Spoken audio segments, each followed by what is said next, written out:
Una delle cose che mi piace fare, soprattutto in estate, è stare a contatto con la natura, immersa nel verde, soprattutto quando stacco dal lavoro.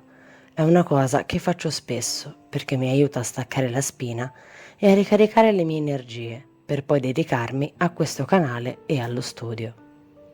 A volte vado semplicemente a fare lunghe passeggiate per schiarirmi le idee e metterle in ordine, o anche per ritagliarmi del tempo per me stessa, magari per leggere un buon libro. Stare immersa nella natura mi aiuta anche a trovare ispirazioni e idee per il canale, o magari per raccogliere ciò che mi serve, rami, fiori, piante e molto altro. Un'altra cosa che mi piace fare quando sono immersa nella natura è fare meditazione, perché la calma e la pace che mi circonda mi aiuta a rilassarmi ed entrare nel giusto stato mentale. Ogni volta che riesco mi ritaglio sempre del tempo per stare in natura, che sia un parco, stare in riva al fiume, farmi una passeggiata in un bosco, proprio perché mi fa stare bene, mi rilassa e mi fa sentire parte integrante di questo meraviglioso mondo.